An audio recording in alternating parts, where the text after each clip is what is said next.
सत्येन रजसा वर्तमानो निवेशयन्नमृतमर्त्यञ्च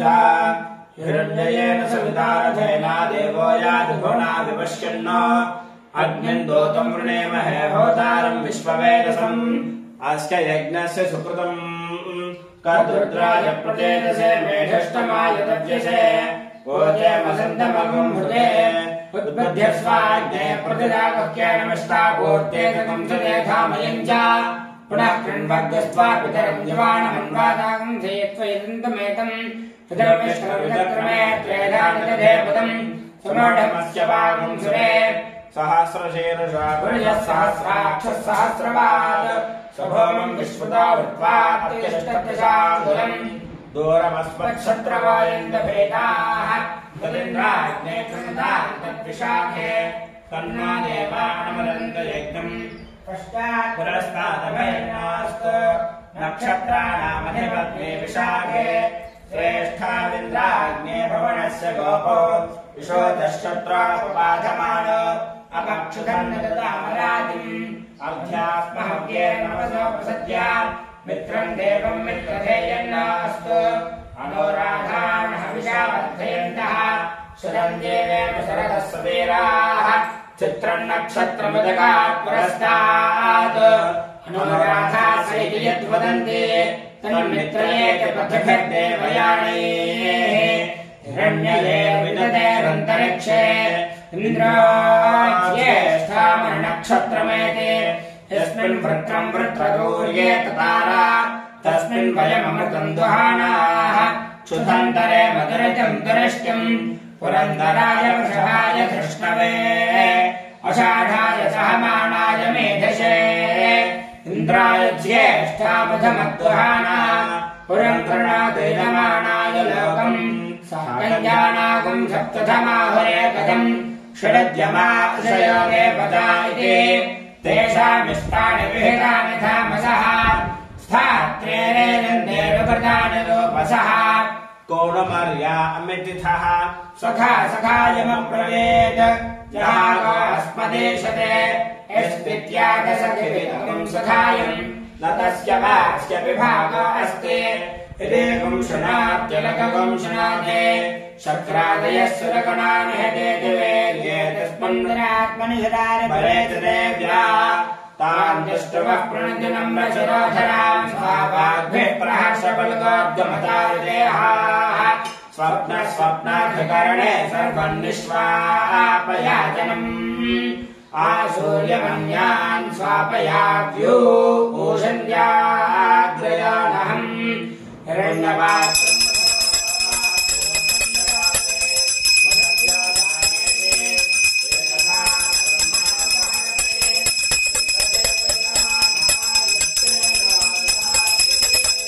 महाकाली महालक्ष्मी महासरस्वती दत्तस्वरूप निराजराजेश्वरी देव्ये नमः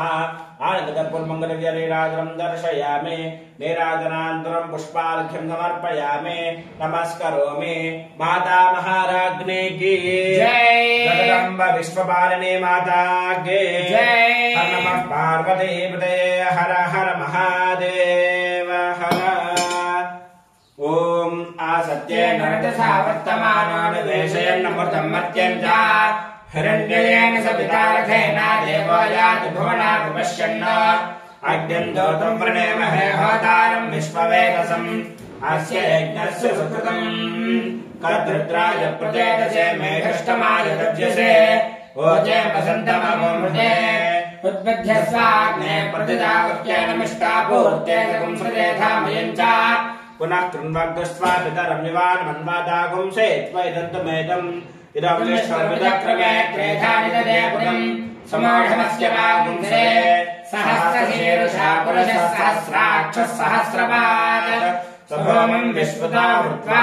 अत्यष्टदशाङ्गुलम् मूलं प्रदां वीरवतीं विधेया पराच्येकनिर्वृतिः पराजाः गोभिर्नक्षत्रं पशुभिः समर्थम् अहर्भूयाच्युतमानाय मह्यम् अहर्न अत्यसुभिते दधातु मूलनक्षत्रमिति यद्वदन्ति पराजेयं वाचां निर्णतिं ददामि शिवं प्रदाये शिवमस्तु मह्यम् या दिव्या आपः पयसा सम्बभूवः या अन्तरिक्ष उत पार्थिवीर्याः यासामषाढा अणयन्ति कामम् तान आपश्यद्यस्य नाभवन्त् याश्च गोप्यायाश्च नाद्याः समत्रियाः याश्च मे सन्ते रतप्रासतीर्याः यासामषाढामधुभक्षयन्ते तान आपश्यद्यस्य नाभवन्त् तन्नो विश्वे उपशन्वन्तु देवाः तदषाढा अभिसर्जन्त यज्ञम् तन्नक्षत्रम् प्रदधाम् पशुभ्यः वृषभिष्टिर्यजमानाय कल्पताम् शुभ्राः कन्यायुवतयः सुपेशसः कर्मकृतः सुकृतो वीर्यावतीः विश्वान् देवान् हविषा वर्धयन्ते आषाढाः काममुपयान्ति यज्ञम् सन्न विश्वे कन्द्रानागम् सप्तथमाहुरेकदम् सुहृद्यमार्षया देवजायते तेषामिष्टानि विहितानि धामसः स्थात्रे रेदन्ते रुकृतानरूपसः को न मर्या अमितिथः सखा सखायमब्रवीत् त्यागो अस्मदीशते यस्यत्यादसखिभितकम् सखायम् तस्य वात्स्य विभागो अस्ति हिरेकम् शृणात्यरकम् शृणाते शक्रादयः सुरगणानि हतेतुवेर्ये तस्मिन्तरात्मनि सुरारिबले च देव्या तान् दष्टवः प्रजनम् रसराधराम् सावाद्भिः प्रहर्षपलकोद्यमतारुदेहाः स्वप्नाधिकरणे सर्वम् निष्वापयादनम् आसूर्यमन्यान् स्वापयाव्यूषन्द्याग्रयादहम् हिरण्यपात्रम् मधो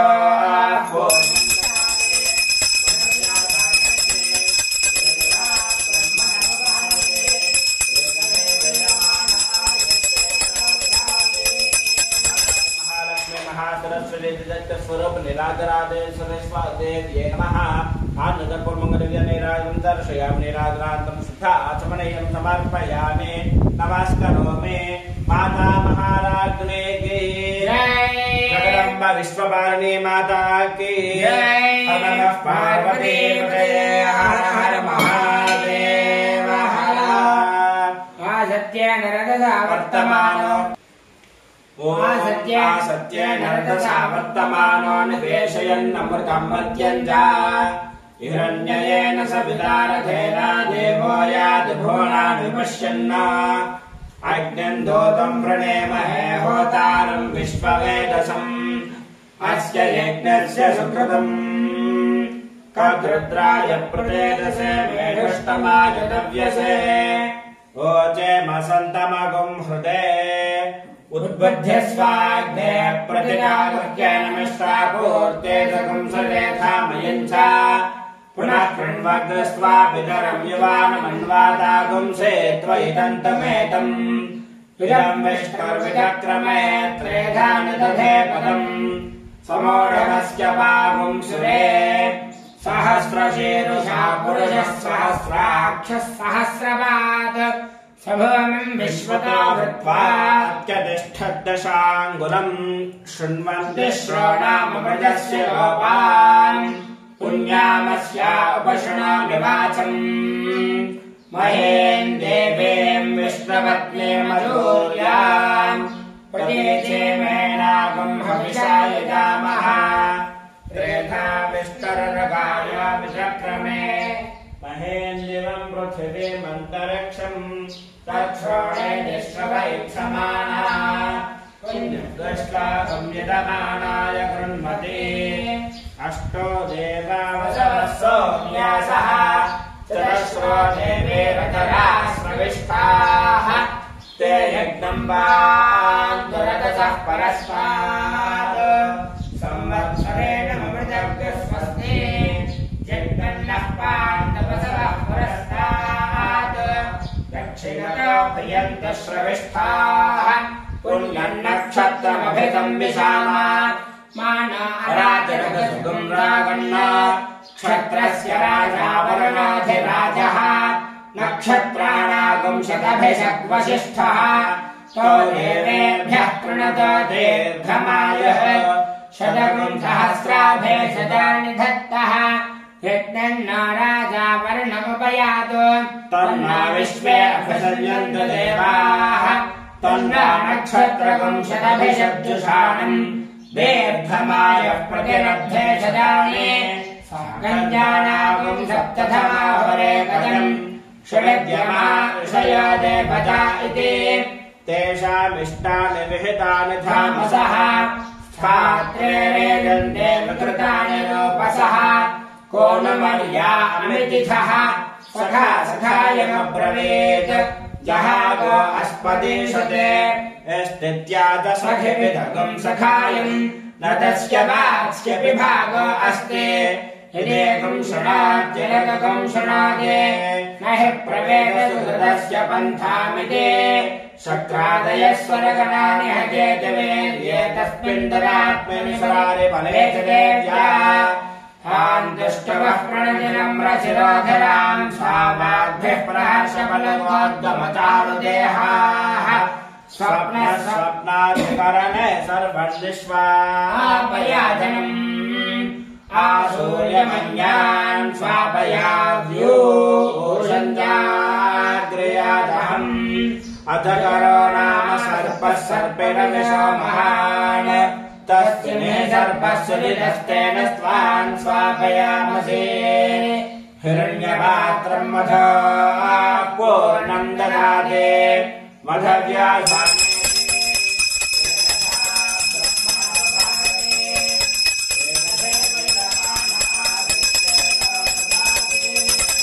सम्प्रारन्त विराजन्ताभिस्त्रैर्यातनागृहे लक्ष्मी राष्ट्रश्रियामुखेतयामासनं सजामसे महाकाली महालक्ष्मी महासरस्वती राजराजेश्वरदेव्यै नमः अनन्तकल्पमङ्गलविराजं दर्शयामि निराजरान्तरं शुद्धात्मनेयं समर्पयामि नमस्करोमि माता महाराज्ञी की जय जगदम्ब विश्वपालिनी माता की जय नमः पार्वती पतये हर हर महादेव हर आसत्येन रजसा वर्तमानो निवेशयन् अमृतं मर्त्यं च हिरण्ययेन सविता रथेना देवो याति भुवनाभिपश्यन् अग्निं दोतं वृणेमहे होतारं विश्ववेदसम् अस्य यज्ञस्य सुकृतम् कर्रुद्राय प्रचेदसे मेधष्टमागतव्यसे ओचे मसन्तमगुं हृदे उद्बुद्ध्य स्वाघे प्रतिजागृह्येन मिष्टाभूत्येजगुं श्रुते धावयन् च पुनः कृण्वग्रस्वापितरं जीवानमन्वातागुं सेत्वहितन्तमेकम् इदं विष्णुर्विचक्रमे त्रेधानि दधे पदम् समोढमस्य वागुं श्रे सहस्रजीर्षापयः सहस्राक्षः सहस्रपात्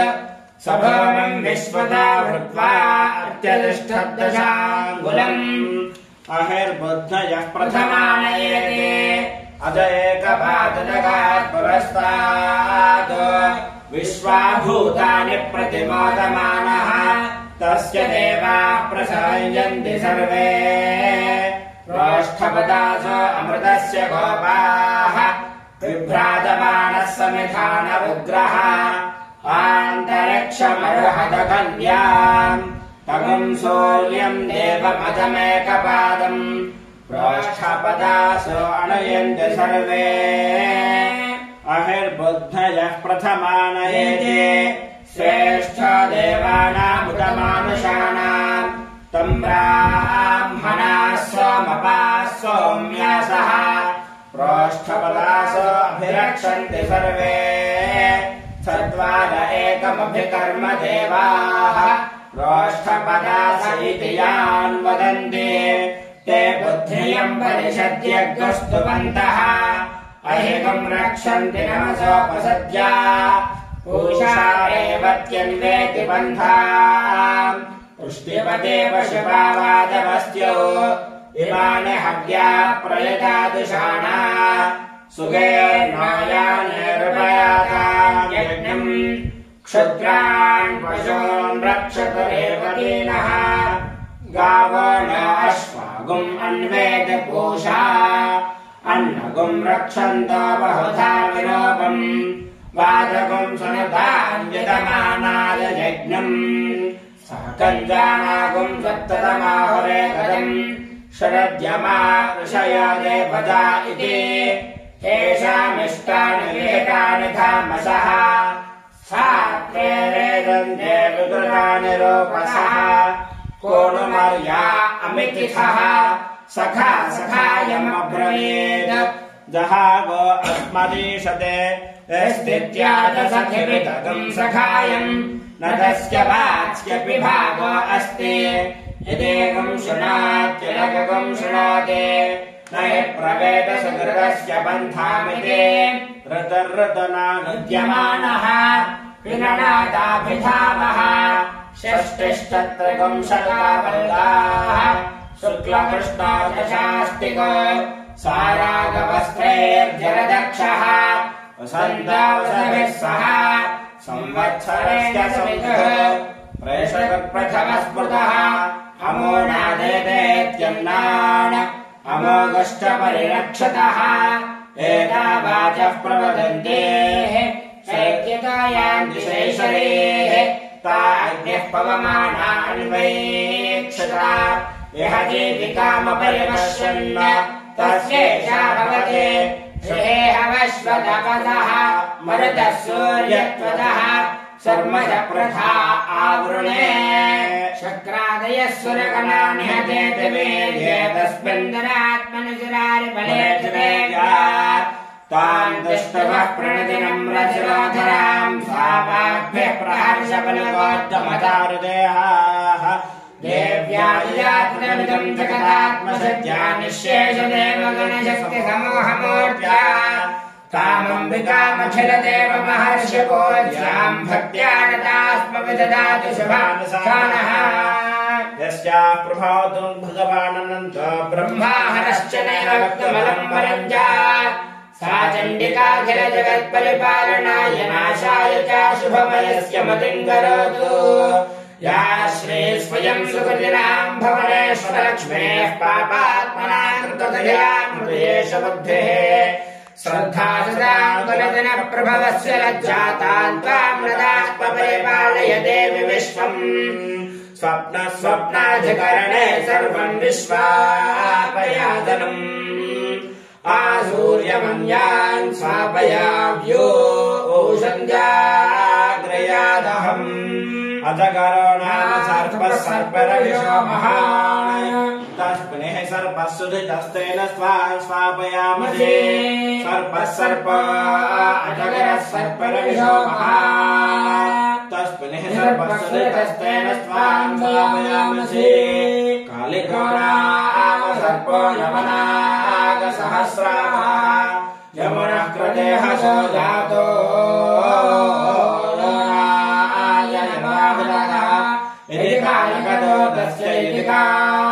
कालिकाद्भयात् जन्म भौममतित्रावो निर्विदो याति कालिकाः आयाहेन्द्रपतिभिर्यज्ञविमन्नाभागधेयम् दृशस्व गुप्तान्तप्रमातिरस्वरावस्तेभे दृश्वेशेके भागसः ॐ हिरण्यपात्रम् मधो पूर्णम् दधाति मधव्या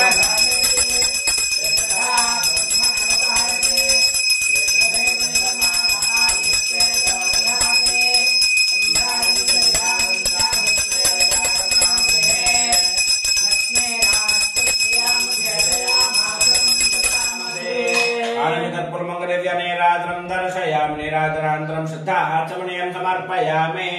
नमस्करोमि माता महाराज्ञे के जगदम्ब विश्वपालिनी माता गे जग्रह देवतक हर नमः पार्वतीपते हर हर महादेव हर ओम प्रोक्ष्या परिषत्या ओम भूर्भुवस्सवः तत्सवितुर्वरेण्यं भर्गो देवस्य धीमहि धियो यो नः प्रचोदयात् सत्यन्वर्तेन परिषञ्चामि अमृतमस्तु अमृतवस्त्रनमसि महाकाली महालक्ष्मी महासरस्वती त्रिशक्तिस्वरूप निराजराजेश्वरी देव्यै नमः आदित्यादिनोग्रह मध्ये विशेषतः बुधग्रहदेवताभ्यो नमः नारिकेलशकलान् निवेदयामि ॐ प्राणाय स्वाहा ॐ अपानाय स्वाहा ॐ ज्ञानाय स्वाहा ॐ उदानाय स्वाहा ॐ समानाय स्वाहा मध्य मध्ये पाणिं समर्पयामि अमृताभिधानमसि उत्तरापोषं समर्पयामि हस्तो प्रक्षालयामि पादो प्रक्षालयामि मुखे शुद्ध आचमनीयं समर्पयामि ताम्बूलं पूगे फलस्कर्पूरेर्नागवल्लीतलेर्युतं मुक्ताचूर्णसमायुक्तं ताम्बूलं प्रतिगृह्यताम् महाकाली महालक्ष्मी महासरस्वती त्रिशक्तिस्वरूप चण्डी पराम्बिका देव्यै नमः राजराजेश्वरी देव्यै नमः बुधग्रहदेवताभ्यो नमः सिद्ध्यर्थं ताम्बूलं समर्पयामि ताम्बूलसर्वान्तरं शुद्ध आचमनीयं समर्पयामि नीराजनम् ॐ साङ्ग्रहण्येष्ट्यायजते इमां जनतागुं सङ्गृह्णानीति द्वादशारत्नेरसना भवते द्वादशमा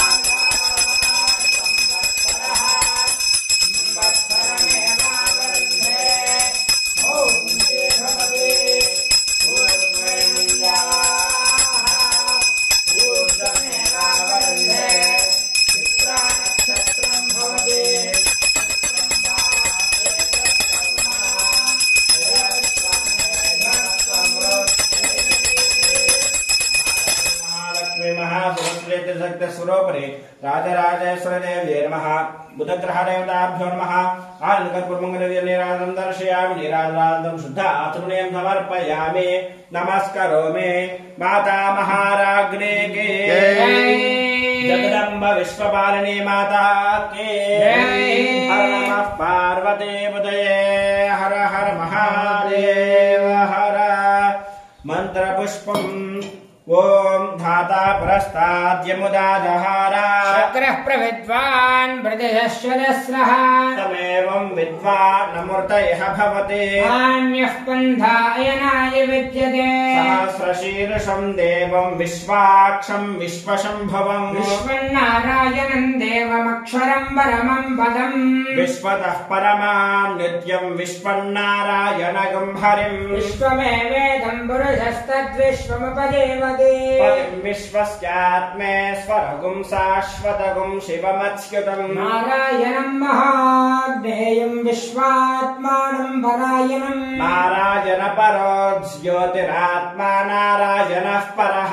नारायण परं ब्रह्मतत्त्वन्नारायणः परः नारायण परो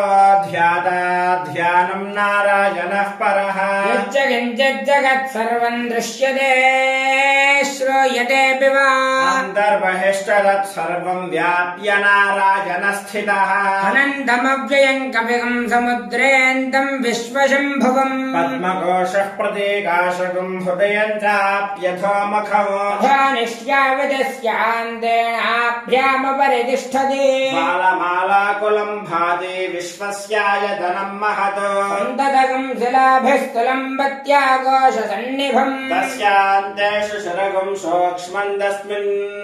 सर्वं प्रतिष्ठितम् तस्य मध्ये महानग्निर्विश्वाक्षर्विश्वतोमुखः सोऽग्रभुग्विभजन्तिष्ठन्नाहारमदरः कविः प्रियवोर्ध्वमदस्यायैरस्मयस्तस्य सन्तता सन्तापैरस्वन्देहमापादतलमस्तकः तस्य मध्ये वह्निशिखा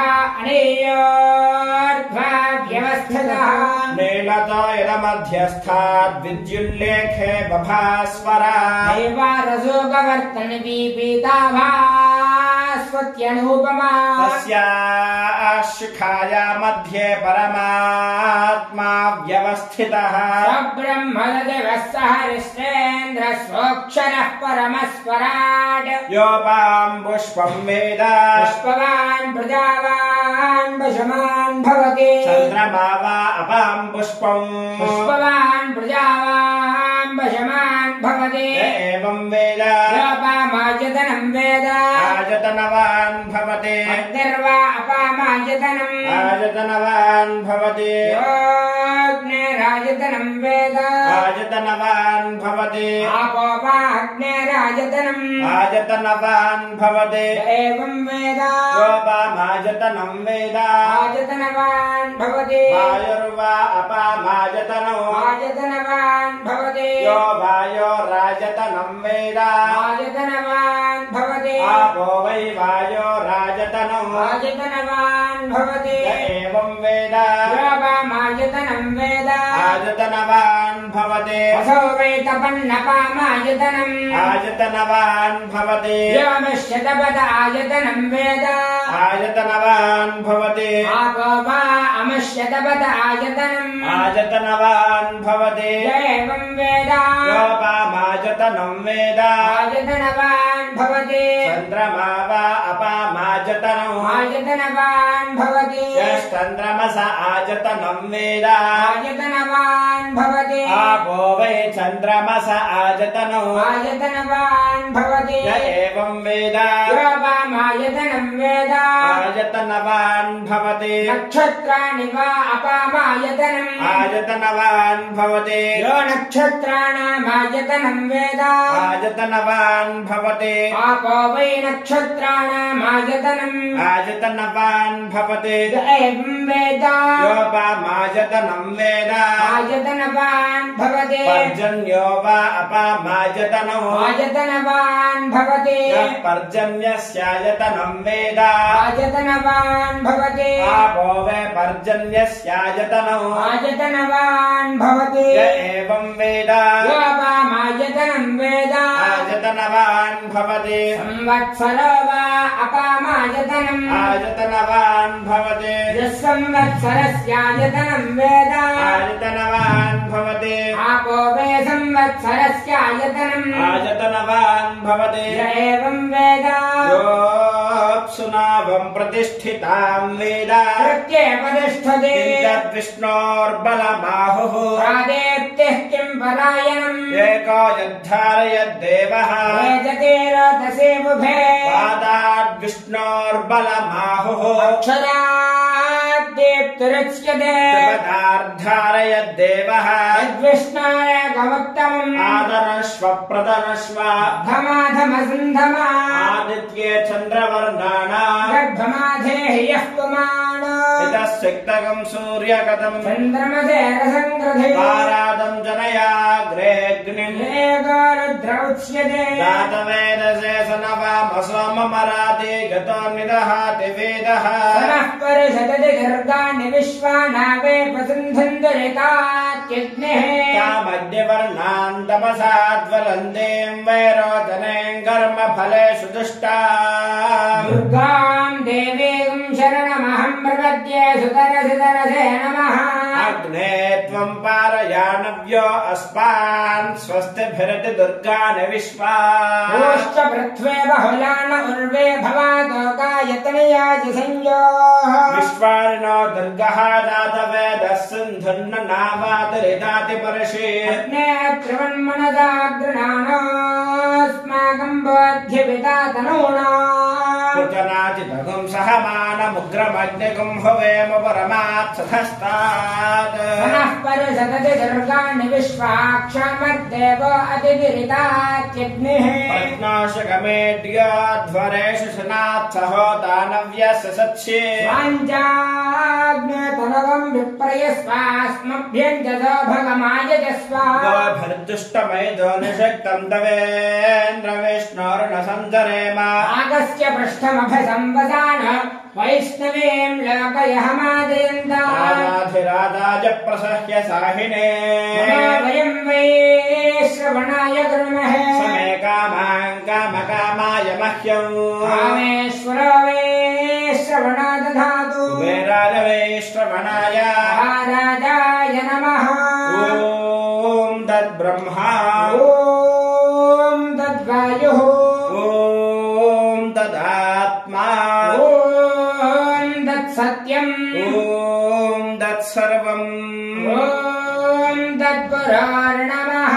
अन्तश्च तरति भूतेषु गुहायां विश्वमूर्तिषु त्वं यज्ञस्त्वं वषट्कारस्त्वमिन्द्रस्त्वं रुद्रस्त्वं विष्णुस्त्वं ब्रह्मत्वं प्रजापतिः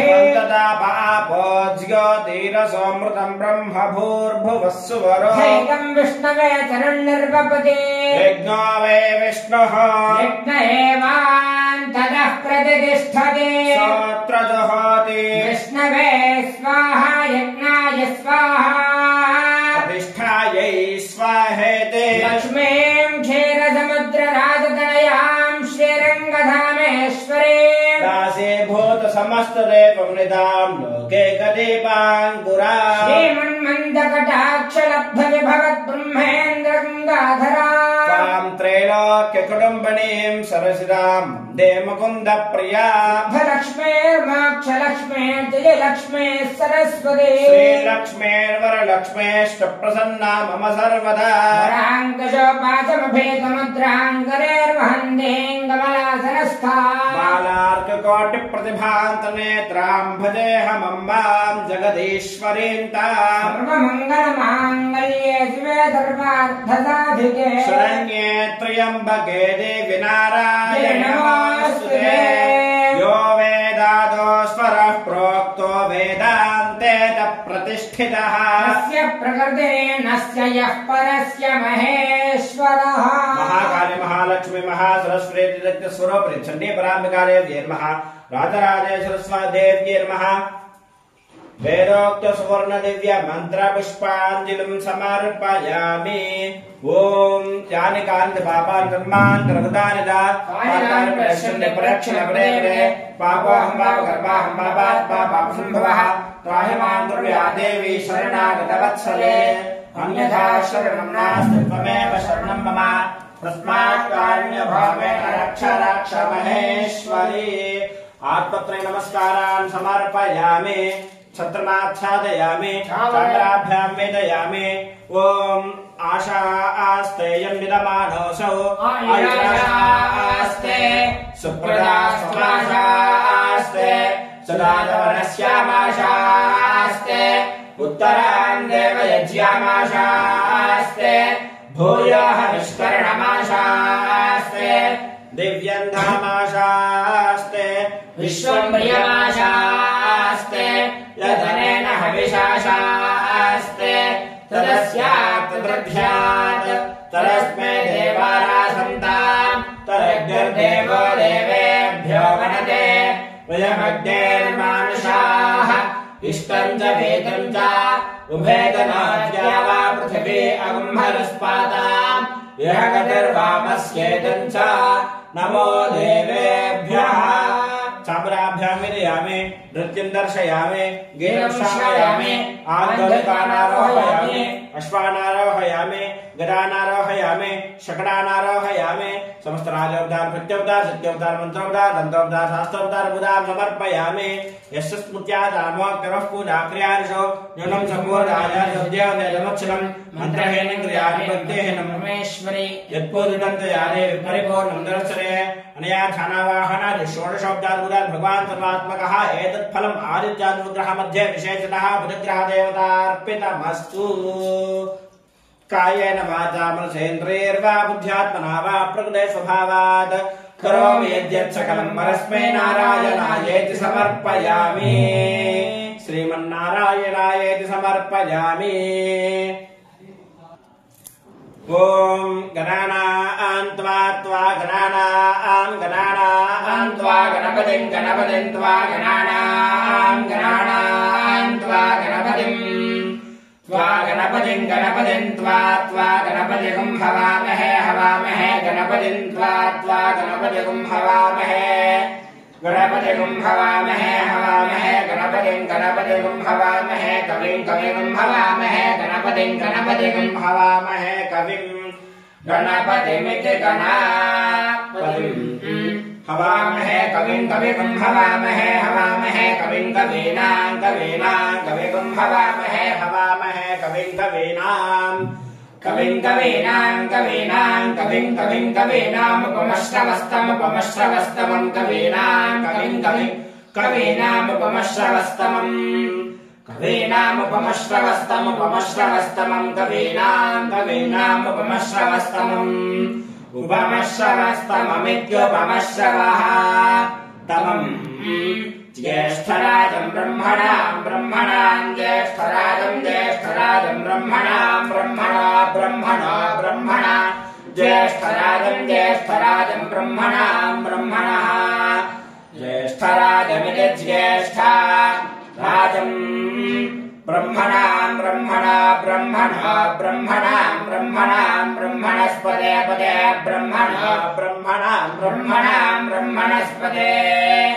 ब्रह्मणस्पदे पदे ब्रह्मणस्पद आपदे ब्रह्मणस्पद पद आपदे पद आनो न आपदे पद आनः आनो न आन शृण्वन् आन शृण्वन् न शृण्वन् न शृण्वन्नोतिभिः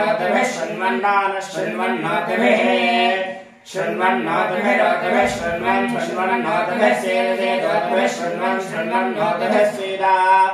ऊतिभिः सेदसेदोतिभिरोतिभिः सेदसादनकम् सेदोतिभिरोतिभिः सेदसादनम् ऊतिभिरित्योते सेदसादनकम् सेदसादनम् साधनमिति साधनम्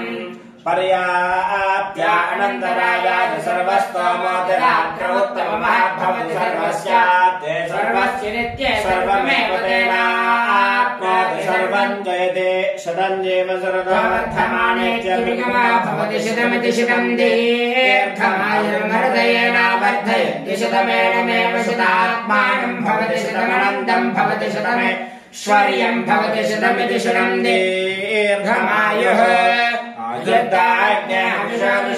घृतप्रदेको घृतयो निरेधे